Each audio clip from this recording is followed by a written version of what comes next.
गोविंदगंज के महान जनता को मेरे तरफ से हाथ जोड़ के प्रणाम। और मैं कहना चाहता हूं कि इस बार गोविंदगंज विधानसभा से एक शिक्षित प्रत्याशी राजू तिवारी जी को अपना बहुमूल्य वोट देकर के भारी से भारी बहुमत से विजय बनाए। और इस बार गोविंदगंज विधानसभा के महान जनता से आग्रह करने आया हूँ कि आप सब एक एक वोट राजू तिवारी जी को दे करके और अपने विधानसभा का विधायक बनाए। तो आपका नेता कैसा हो? राजू तिवारी जैसा हो। हमरा राजू तिवारी भैया के जितावे के बा, विधायक बनावे के बा। हेलीकॉप्टर छप्पर बटन दबावे के बा, विधायक बनावे के बा। हमरा राजू तिवारी भैया के जितावे के बा, विधायक बनावे के बा।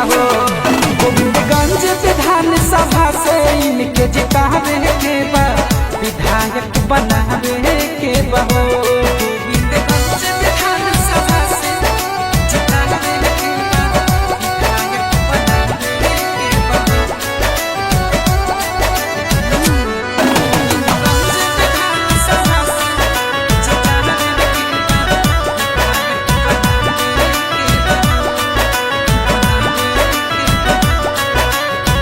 जीती है तो पूरा कर है गाँव के विकास हो।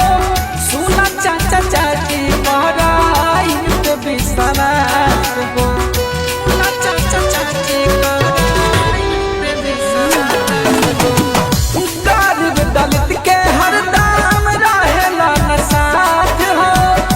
जाति धर्म के ना करेला न बात हो।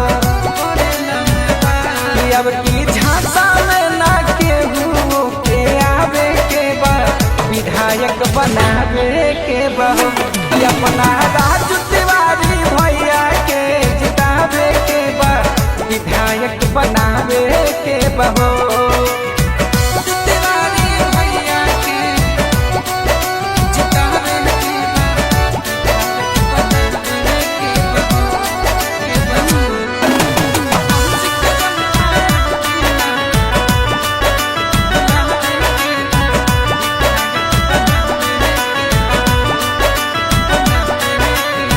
बेटा बन के सेवा सबके करिए दिन रात हो। रखले रही हा चाचा इनकर मथारा पर हाथ हो।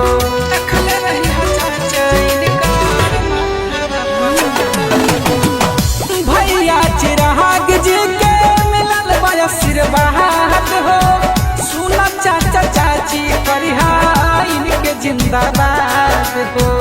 इनके जिंदाबाद कहे कुंदन बतियाब की ना भूलावे के बा, विधायक बनावे के बा। अपना राजू तिवारी भैया के जितावे के बा, विधायक बनावे के बा।